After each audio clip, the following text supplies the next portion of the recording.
People with disabilities are increasingly coming into contact with the criminal justice system as victims, witnesses, and suspects.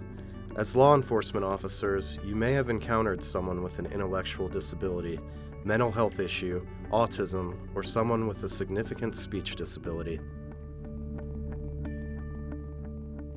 If you haven't already interacted with a person with a disability, it is highly likely that you will, either in your personal life or in your role as a professional. People with disabilities are living in our communities, going to school, volunteering, and working in every community. It's not always evident that a person has a disability. Many people with intellectual or cognitive disabilities will often try to hide the fact that they have a disability. Communication is important to everyone's quality of life. Individuals with significant speech disabilities may have limited vocabulary and may be difficult to understand. People may use a number of methods, in any combination, to communicate. Both action and inaction convey information. All forms of communication are equally valid. The purpose of this video is to provide information on best practices for interacting with someone with a significant speech disability. This will enable law enforcement officers and other professionals in the criminal justice system to do their jobs safely and effectively, while at the same time decreasing the likelihood that a situation will escalate. No two people with disabilities are the same or communicate in the same way. Each person is unique and may react differently to the same situation. My name's Terry Brewer, and my son William has an intellectual disability and autism and difficulty with his speech. If William were approached by a police officer, it would depend on how he was approached. If he was approached in a commanding way with a loud voice, he may turn away from the officer. He may laugh at the officer because it would startle him. Or if he were given a command, he may jump to move towards the officer in a quick manner, which could be misinterpreted as him lunging. He will not necessarily respond in complete sentences. It may be one word. It may be difficult to understand him. And also there will possibly be a delay in William answering a question that is posed to him. As a mom, it's very scary to have a child who has difficulty in communicating, and the fear of them being away from you and not knowing if their interactions are understood, and particularly by people in authority.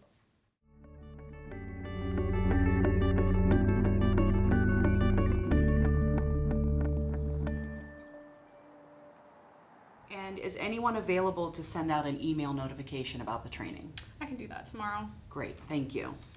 Do we still have the option of calling in if we're unable to make it? Absolutely, we will have that option available. Okay. And will someone be here to unlock the doors to let people in? Yes, someone will be here. Will lunch be provided?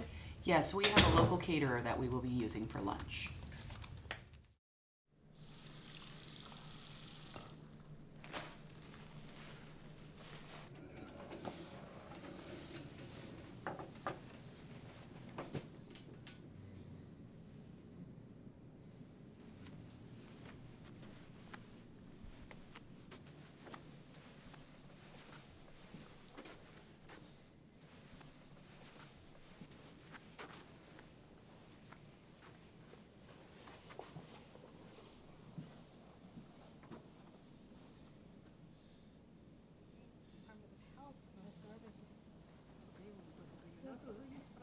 We can go early today. No, I don't think so. Hi, how can I help you? Hi. What is your name? Well, Are you lost? Who are you looking for? no, Who? Do you know where you want to go? There's someone who could call for you. I think he's lost. Where would you like to be? Is there someone with you? Is there someone I could call for you?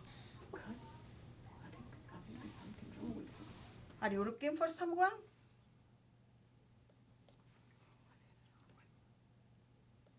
Dauphin County Communications Center, what's your emergency? Hi, there's a suspicious man standing in our doorway, and we can't get him to move. Okay, ma'am, what's your location? We're at the Parkway building. Where are you at within the Parkway building? We're 412 Main Street. Who are you with, ma'am? I'm with 2 other co-workers. Okay, can you describe that male? He's tall, African American, a mustache, and he's wearing black. Do you believe this could be a medical emergency? I really don't know. Okay, has he done anything to harm you or those around you? No, he's just standing in the door, and he's non-responsive. Has he done anything to make you believe there's any weapons on him? Do you see any weapons? No, I don't think he has any weapons. Okay, ma'am, hang on the line. I'm going to get a police unit rolling your way as soon as possible. Okay.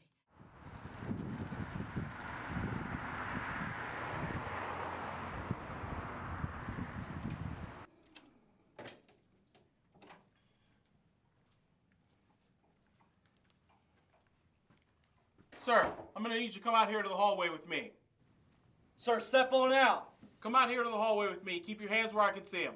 Keep your hands where we can see them. Sir, come on out here to the hallway now. Over here, sir. Look at me. Sir, keep your hands where we can see them. Let's think about this response. As a law enforcement officer, what would you have done differently? If you responded to this call, would you consider it a dangerous call? The 2 officers gave the individual 8 different commands, with one officer talking over the other. They did not give the individual enough time to respond after each command. Come out here to the hallway with me. Keep your hands where I can see them. Keep your hands where we can see them. Sir, come on out here to the hallway now. Over here, sir. Look at me. Sir, keep your hands where we can see them. Let's look at a different response. Sir, how are you? Sir, do you mind if I talk to you over here for a second, please? Yeah. Okay, great. We're going to talk out here in the open room. Is that all right? What? Okay. How about walking towards me?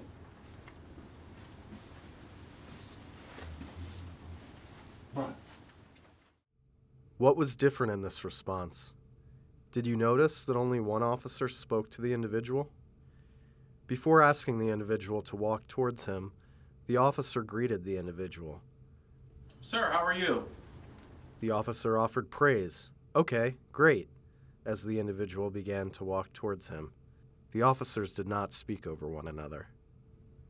Subtle changes in the tone and volume of your voice, the number of commands given, questions asked, and the response time given between commands can keep a situation from escalating.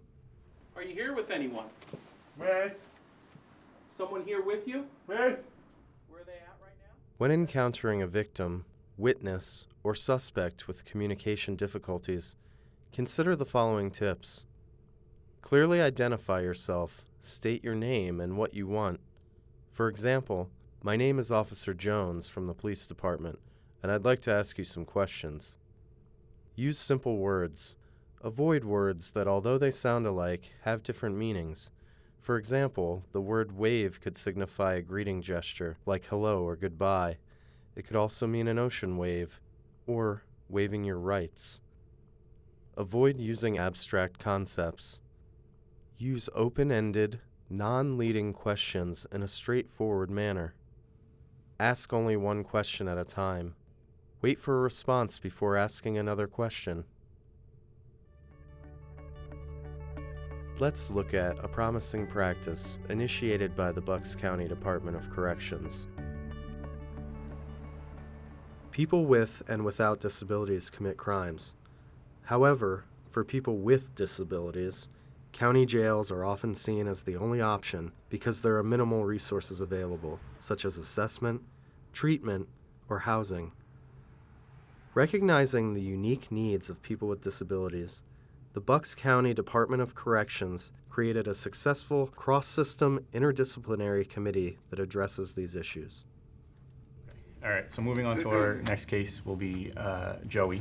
He's a 27-year-old single Latino male. He was recently brought back to the correctional facility from Torrance State Hospital, where he was there because he was not competent to face the current charges. The current charges are quite severe. They involve aggravated assault on police officers due to an incident that happened at the family home. 5 years ago, the previous director of the Department of Corrections and the chief of probation and parole, Shane Ryan, had asked me to set up this committee because we were noticing an increase in the number of individuals with severe mental illness coming into the correctional facility. That they're, after some IQ testing, that there's an intellectual disability also. Over time, we also noticed an influx or an increase in the jail population of individuals with developmental disabilities that required services as well. We established this committee for when folks were admitted to the correctional facility. The committee meets on a monthly basis, the second Tuesday of every month. We meet year-round. There are several different players that are represented around the table. Corrections, probation and parole, the public defender, and the various service providers in the community. Many of these folks that we were seeing come into the criminal justice system were, for the most part, well known to these service providers in the community. I believe he might have had a history with Pendle Mental Health at one point.